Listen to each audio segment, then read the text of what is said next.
Hello friends. इस video में हम बात करेंगे कि फॉरगिवनेस से यानी कि माफ़ करने से हमें कैसे शांति मिल सकती है, हम कैसे इनर पीस को पा सकते हैं। तो इसके लिए आपको पहले ये समझना है कि आपका जो असली नेचर है वो है ही शांति का,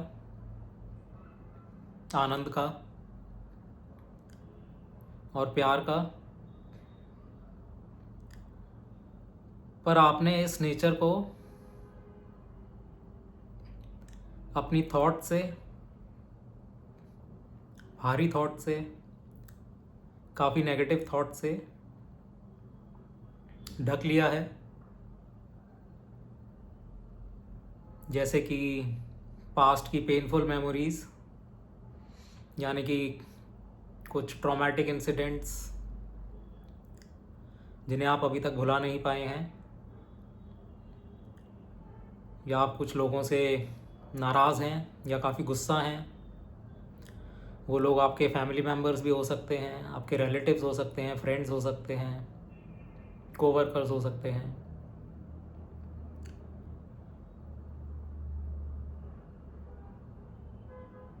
या फिर आप कुछ लोगों से नफ़रत करते हैं, बहुत नफ़रत करते हैं।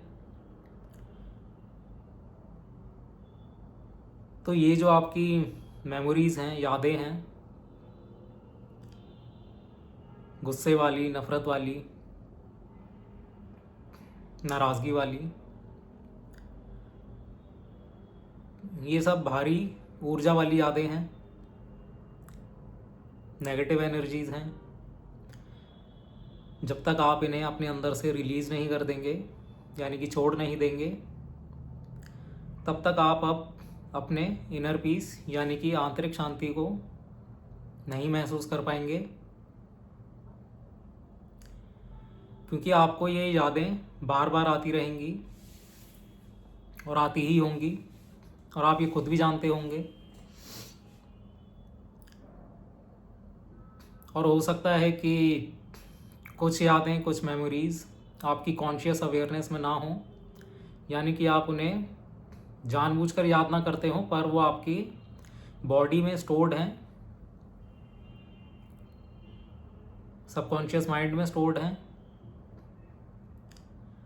इसका पता लगाने के लिए आप खुद अपने जीवन को, बचपन से लेकर अब तक के जीवन को स्कैन कर सकते हैं, देख सकते हैं कि कौन कौन से आपके लाइफ एक्सपीरियंसेस थे जब आपने गुस्सा महसूस किया या नाराज़गी महसूस की या नफ़रत महसूस की, और उसको एक्सप्रेस नहीं किया, अपने अंदर ही स्टोर कर लिया, अपनी बॉडी में स्टोर कर लिया, कभी एक्सप्रेस नहीं किया। तो वो मेमोरीज़, वो यादें आपको अब बार बार आती होंगी, और वो आपकी काफ़ी जीवन की ऊर्जा खा लेती हैं। आपका ध्यान उन पर काफ़ी रहता है और अपनी प्रेजेंट लाइफ पर इतना नहीं रहता। तो जब तक आप इन यादों को, इस नकारात्मक ऊर्जा को अपने अंदर से मुक्त नहीं कर देंगे, तब तक आप वो शांति महसूस नहीं कर पाएंगे, वो आनंद महसूस नहीं कर पाएंगे। तो उसके लिए आपको दूसरों को और ख़ुद को भी माफ़ करना बहुत ज़रूरी है। कुछ यादें होंगी आपकी जो आपको दशकों से, मतलब 10-20 साल से भी याद होंगी, और उनका आपकी प्रेजेंट लाइफ पे कितना इफेक्ट पड़ रहा है ये आप खुद ही जानते होंगे।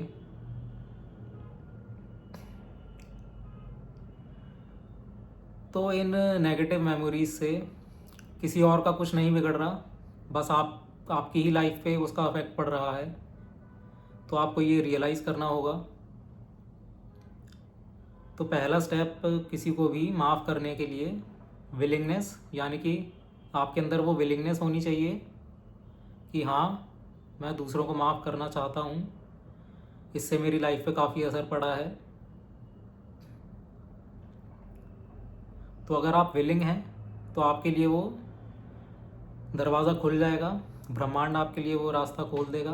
भले ही आपके लिए कितना मुश्किल हो, उन यादों को, उन बातों को भूल जाना, उन लोगों को माफ़ कर देना, पर ये बहुत ही ज़रूरी है ताकि आप अपनी प्रेजेंट लाइफ अच्छे से जी पाएँ। हो सकता है कि माफ़ करना आपके लिए बहुत ही मुश्किल हो, बिल्कुल हो सकता है, पर अगर आप तैयार हैं, आप विलिंग हैं, तो आप वो बिल्कुल कर सकते हैं। पर वो ज़बरदस्ती से नहीं होगा कि हाँ मैं माफ़ करना चाहता हूँ, इस बेनिफिट के लिए माफ़ करना चाहता हूँ, अपने पीस के लिए या अपनी हीलिंग के लिए माफ़ करना चाहता हूँ। तो वो ज़बरदस्ती से वो माफ़ी अचीव नहीं की जा सकती। वो काफ़ी एक लंबा प्रोसेस हो सकता है आपके लिए, तो आपको वो उस रास्ते पर चलना पड़ेगा। यूनिवर्स आपकी हेल्प करेगा, भगवान आपकी हेल्प करेंगे अगर आप तैयार हैं तो।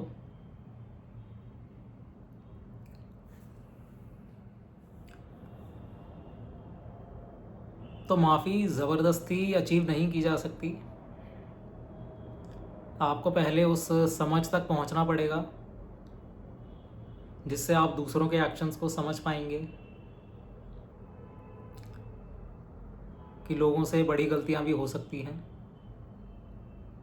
जब तक आपको वो चीज़ समझ में नहीं आएगी, वो अंडरस्टैंडिंग आपके अंदर नहीं आएगी, तब तक आप दूसरों को फॉरगिव नहीं कर पाएंगे, माफ़ नहीं कर पाएंगे। तो आपको अपनी स्पिरिचुअल अंडरस्टैंडिंग में, अपनी आध्यात्मिक समझ में बढ़ना पड़ेगा। उसके लिए आपको पहले अपनी गलतियों को भी समझना पड़ेगा कि आपसे भी आपकी लाइफ में, आपके पास्ट में कुछ गलतियां हुई होंगी। हो सकता है छोटी या हो सकता है बड़ी, पर जब आपसे वो गलतियां हुई थी तब आपको इस चीज़ का एहसास नहीं होगा कि वो गलत है। क्योंकि जब भी हम कोई गलती करते हैं हमें नहीं पता होता कि वो चीज़ गलत है। अगर पता होता तो नहीं करते। तो उसी तरह से दूसरे लोग भी जब गलती करते हैं तो उनको भी वो चीज़ नहीं पता होती कि वो चीज़ गलत है। उनके मन में जो दुनिया का मॉडल है, जो दुनिया का व्यू है, उसके हिसाब से वो चीज़ सही होती है, इसीलिए वो चीज़ वो करते हैं। उनकी जितनी भी अंडरस्टैंडिंग है, जितनी लाइफ की अंडरस्टैंडिंग है, एक्सपीरियंसेस हैं, जो उनके बिलीव्स हैं, जो उनके फैमिली के बिलीव्स हो सकते हैं, उनकी कम्युनिटी के बिलीव्स हो सकते हैं, रिलीजन के बिलीव्स हो सकते हैं, या उनके खुद के काफ़ी लाइव्स के बेसिस पर बिलीव्स हो सकते हैं, तो वो उसी तरह एक्ट कर सकते हैं, उसी तरह कर्म कर सकते हैं।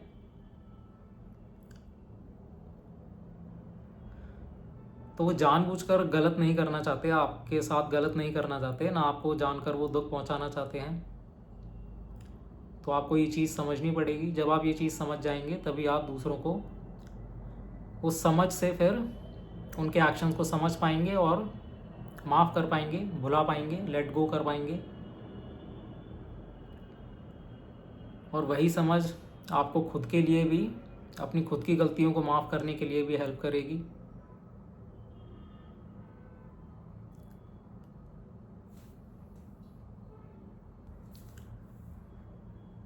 तो जब आप खुद के एक्शंस को समझ पाएंगे, खुद को माफ़ कर पाएंगे, उसी समझ से आप दूसरों के एक्शंस को समझ पाएंगे और उनको भी माफ़ कर पाएंगे। और जब अपने जीवन की सारी मेमोरीज़ को, सारी पेनफुल यादों को समझ पाएंगे, उनको भुला पाएंगे, उनसे आगे बढ़ पाएंगे, तभी आप अपनी लाइफ में, अपने अंदर उस शांति को, उस आनंद को महसूस कर पाएंगे। क्योंकि आपका ध्यान अब उन यादों से आज़ाद होगा, आपका ध्यान अब वर्तमान पे ज़्यादा रहेगा और अतीत की यादों पे कम रहेगा। तो आपको अपनी हीलिंग के लिए ये करना बहुत ही ज़रूरी है। और हो सकता है आपको शुरुआत में इस चीज़ का एहसास ना हो कि आप दूसरों से गुस्सा हैं या नाराज़ हैं या लाइफ के प्रति नेगेटिवली रिएक्ट करते हैं, वो भावनाएं आपके काफ़ी अंदर दबी हुई हो सकती हैं। आपको ये लग सकता है कि नहीं, आपको इन फीलिंग्स को फील नहीं करना चाहिए, अपनी नाराज़गी को, अपने गुस्से को फील नहीं करना चाहिए, आपको किसी से कुछ नहीं कहना चाहिए, आपको बस एक अच्छा इंसान बने रहना चाहिए जो अपनी आवाज़ दूसरों तक नहीं पहुंचाता, जो अंदर महसूस करता है वो दूसरों से नहीं बोलता, बस हाँ में हाँ मिलाता है। तो हो सकता है आपने अपनी फैमिली से ये सीखा हो, पर इस तरह से जीना ये नकली जीवन है। इससे आप अपना असली जीवन नहीं जी सकते, अपनी ऑथेंटिक लाइफ नहीं जी सकते। जो आप हैं अंदर, जिस तरह के आप हैं उस तरह से आप खुद को एक्सप्रेस नहीं कर सकते, आप खुद को बस दबाते ही रहेंगे। तो आपको खुद के साथ, अपनी भावनाओं के साथ पहले तो शांति में बैठना है, अपनी भावनाओं को उभरने देना है, उनको समझना है, और उनको समझने के बाद फिर उनको जाने देना है। अपने ध्यान को अतीत में रखकर आपका जीवन में कुछ भला नहीं हो सकता, आप वर्तमान में जीवन पूरी तरह से नहीं जी सकते।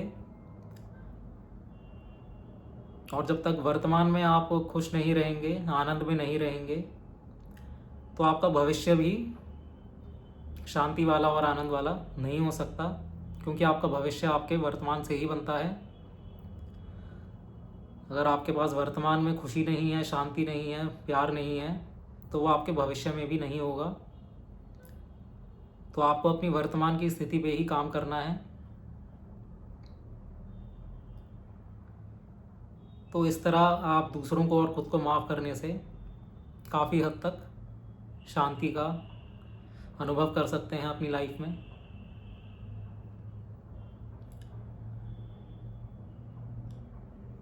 और ये बस पास्ट के एक्सपीरियंसेस के लिए नहीं है, आपके जो भी प्रेजेंट के लाइफ एक्सपीरियंसेस हैं या फिर आने वाले टाइम में जो भी एक्सपीरियंसेस होंगे, आप उनके प्रति कैसे रिएक्ट करते हैं।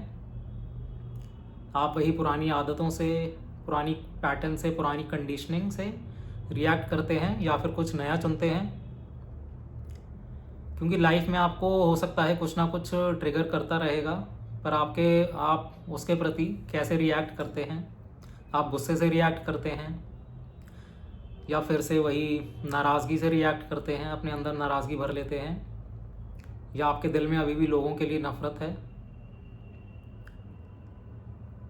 तो ये सारे हैबिट्स हैं, आदतें हैं, ये आपको इनके प्रति जागरूक बनना चाहिए, और जागरूक होने के बाद फिर उन आदतों को बदलना चाहिए। आपको खुद को पहले शांत करना चाहिए, अपने जीवन में आनंद लाना चाहिए, शांति लानी चाहिए। और ये शांति और आनंद आपके अंदर पहले से ही है, आपको बस इनको उभरने देना है। जिन यादों से, जिन बातों से, जिन ऊर्जाओं से आपका आनंद और आपकी शांति ढकी हुई हैं, उनको आपने अपने अंदर से आज़ाद करना है।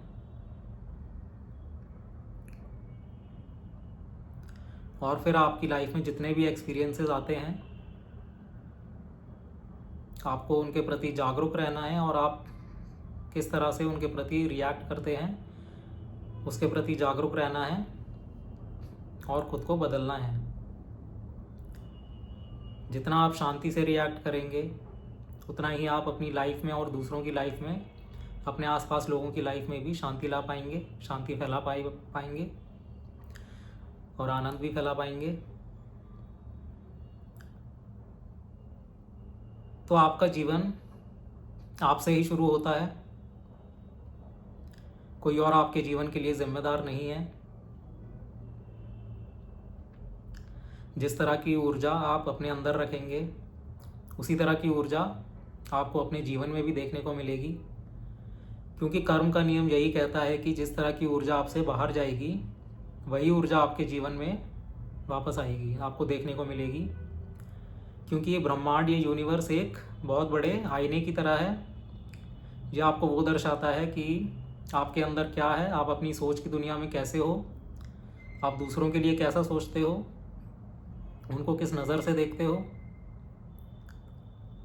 दूसरों को नीची नज़र से देखते हो या दूसरों को भगवान की नज़र से देखते हो, प्यार की नज़र से देखते हो, सद्भावना की नज़र से देखते हो और समझ की नज़र से देखते हो।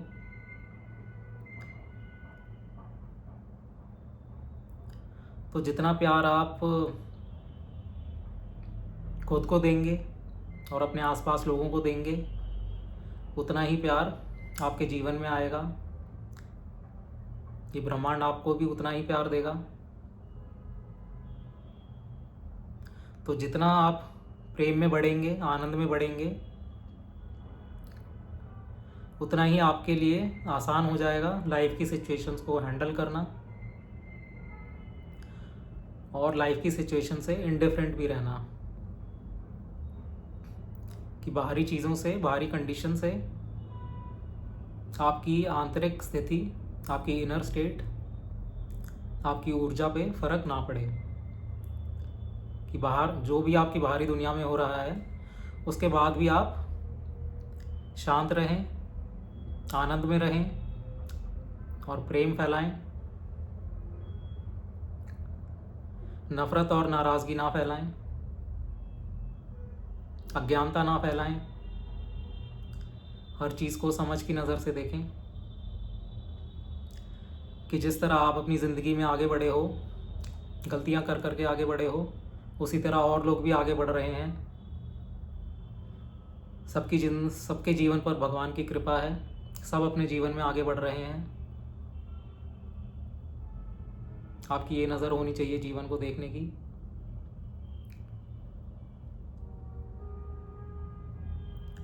तो फ्रेंड्स, इस वीडियो को मैं यहीं एंड करता हूँ। आपसे मैं अगली वीडियो में मिलूँगा। देखने के लिए धन्यवाद।